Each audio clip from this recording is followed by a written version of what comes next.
എല്ലാ വിദ്യാർത്ഥികൾക്കും പുതിയൊരു വീഡിയോയിലേക്ക് സ്വാഗതം. ഈ വർഷത്തെ +2 ഹയർ സെക്കൻഡറി റീവാലുവേഷൻ സ്ക്രൂട്ടിനി റിസൾട്ടുകൾ പ്രസിദ്ധീകരിച്ചു. അപ്പോൾ പല വിദ്യാർത്ഥികളും ചോദിക്കുന്ന കാര്യമാണ്, റീവാലുവേഷൻ അപേക്ഷിച്ചു പക്ഷെങ്കിൽ നിങ്ങളുടെ നമ്പർ അതിൽ കാണുന്നില്ലല്ലോ എന്നുള്ളത്. അപ്പോൾ അതെന്തുകൊണ്ടാണ് എന്നുള്ള കാര്യം നമുക്ക് നോക്കാം. അപ്പോൾ ഈ ഒരു റിസൾട്ട് അറിയാനായിട്ട് വിദ്യാർത്ഥികൾ ആദ്യം ചെയ്യേണ്ടത് dhsc.kerala.gov.in എന്ന ഈ ഒരു വെബ്സൈറ്റ് ഓപ്പൺ ചെയ്യുക എന്നുള്ളതാണ്. അപ്പോൾ വിദ്യാർത്ഥികൾക്ക് ഇൻഡിവിജ്വലായിട്ട് റിസൾട്ട് അറിയാനായിട്ട് സാധിക്കുന്നതല്ല.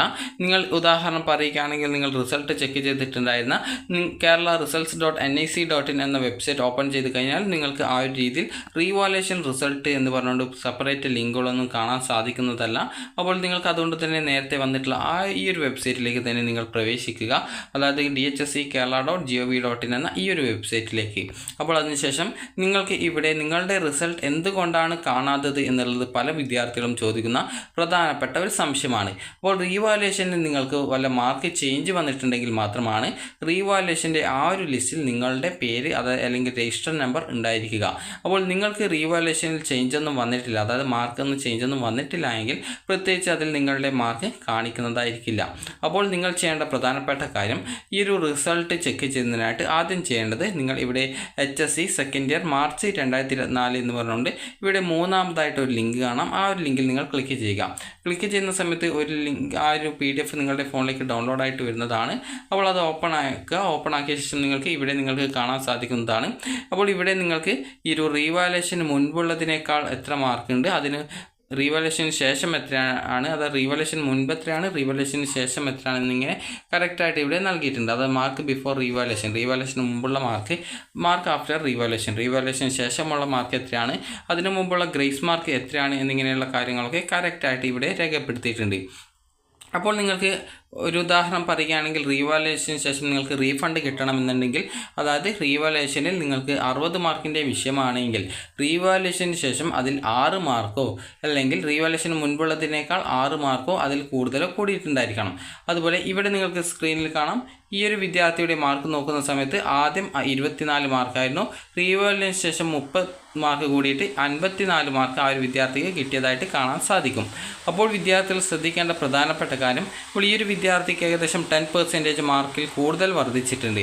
അതുപോലെ 80 മാർക്കിലുള്ള വിഷയമാണെങ്കിൽ വിദ്യാർത്ഥികൾക്ക് ഈ ഒരു റീവാലുവേഷൻ മുൻപുള്ളതിനേക്കാൾ 8 മാർക്കോ അതിൽ കൂടുതലോ കൂടുകയാണെങ്കിലാണ് ഈ ഒരു റീഫണ്ട് തുക കിട്ടുക.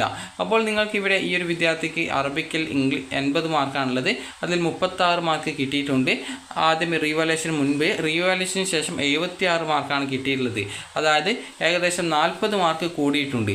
അപ്പോൾ നിങ്ങൾക്കിപ്പോൾ മനസ്സിലാക്കാം ആ ഒരു വിദ്യാർത്ഥിക്ക് 8 മാർക്കോ അതിൽ കൂടുതലോ മാർക്ക് കിട്ടിയിട്ടുണ്ട് എന്നുള്ളത്. അപ്പോൾ അങ്ങനെയുള്ള വിദ്യാർത്ഥിക്ക് റീവാലുവേഷനിൽ അതായത് റീഫണ്ട് തുക കിട്ടുന്നതായിരിക്കും. ഇനി ചില വിദ്യാർത്ഥികൾക്ക് ഇവിടെ അതായത് ഗ്രേസ് മാർക്ക് നൽകിയത് കാണാം, 10 മാർക്ക് ഗ്രേസ് മാർക്ക് ഇവിടെ നിങ്ങൾക്ക് കാണാം, ഇവിടെ ഗ്രേസ് മാർക്ക് 10 നൽകിയിട്ടുണ്ട്.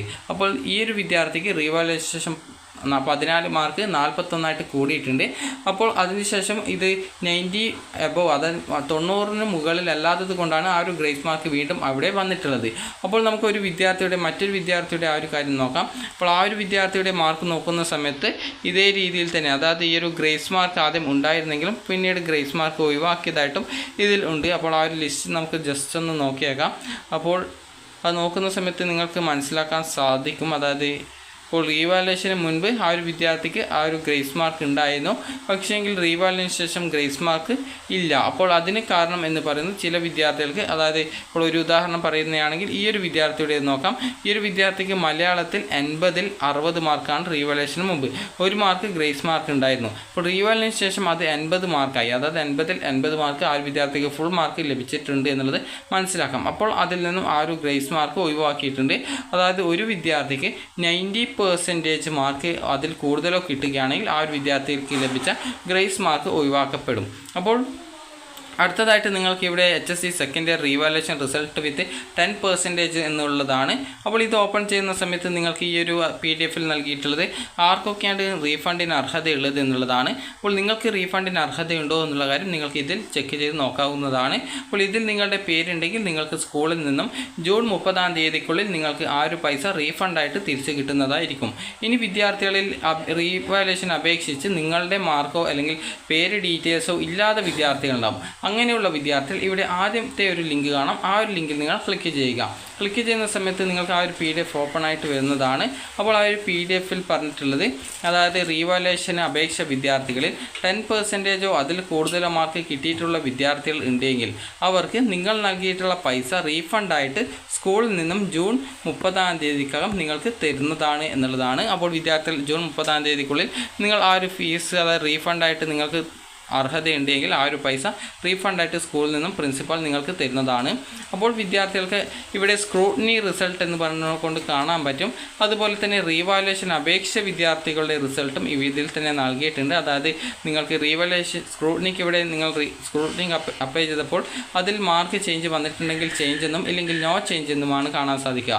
അതുപോലെ റീവാലുവേഷൻ റിസൾട്ടിൽ അപ്ലൈ ചെയ്തിട്ടുള്ള, അതായത് റീവാലുവേഷനായിട്ട് അപ്ലൈ ചെയ്തിട്ടുള്ള വിദ്യാർത്ഥികളിൽ ഈ ഒരു മാർക്ക് ചേഞ്ച് വന്നിട്ടുള്ള വിദ്യാർത്ഥികൾ ഉണ്ടെങ്കിൽ ചേഞ്ച് എന്നും, നിങ്ങളുടെ പേര് നേരത്തെ അതിൽ കണ്ടിട്ടില്ല അങ്ങനെയുള്ള വിദ്യാർത്ഥികൾ ഈ ഒരു ലിസ്റ്റിൽ ചെക്ക് ചെയ്യുക.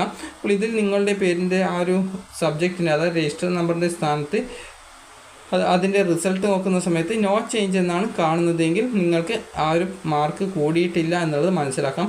ചേഞ്ച് ഉണ്ടെങ്കിൽ നിങ്ങൾക്ക് ആ ഒരു മാർക്ക് കൂടിയിട്ടുണ്ട് എന്നുള്ളത് മനസ്സിലാക്കാം. അപ്പോൾ ഈ ഒരു മാർക്ക് ചേഞ്ച് ചെയ്യാത്ത വിദ്യാർത്ഥികളുടെ പേര് മറ്റേ ആ ഒരു ലിസ്റ്റിൽ കാണില്ല.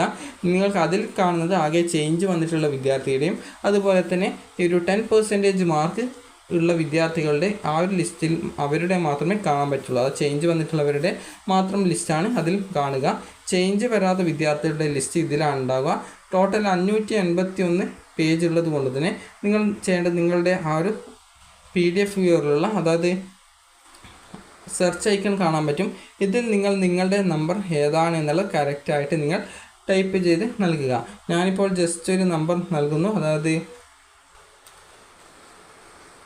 ഞാനിപ്പോൾ ഒരു നമ്പർ ഇങ്ങനെ ടൈപ്പ് ചെയ്യുന്നു. അപ്പോൾ ഈ രീതിയിൽ നിങ്ങൾ നിങ്ങളുടെ ആ ഒരു രജിസ്റ്റർ നമ്പർ ഏതാണോ അത് കറക്റ്റായിട്ട് ടൈപ്പ് ചെയ്തിട്ട് നിങ്ങളുടെ ആ ഒരു റിസൾട്ട് നിങ്ങൾ നോക്കുന്ന സമയത്ത് നിങ്ങൾക്ക് മാർക്ക് കൂടിയിട്ടുണ്ടോ ഇല്ലയോ എന്നുള്ള കാര്യം നിങ്ങൾക്ക് മനസ്സിലാക്കാൻ സാധിക്കും. അതായത് ഓരോ ആ ഒരു അക്കങ്ങളും കറക്റ്റായിട്ട് ടൈപ്പ് ചെയ്ത് കൊടുത്തു കഴിഞ്ഞാൽ നിങ്ങൾക്ക് മാർക്ക് കൂടിയിട്ടുണ്ടോ ഇല്ലയോ എന്നുള്ള കാര്യം നിങ്ങൾക്ക് കറക്റ്റായിട്ട് നിങ്ങളുടെ രജിസ്റ്റർ നമ്പർ അറിയാൻ സാധിക്കുകയും അതിൽ ചേഞ്ച് വന്നിട്ടുണ്ടെങ്കിൽ ചേഞ്ച് എന്നും ഇല്ലെങ്കിൽ നോ ചേഞ്ച് എന്ന് പറഞ്ഞുകൊണ്ട് കാണാൻ സാധിക്കും.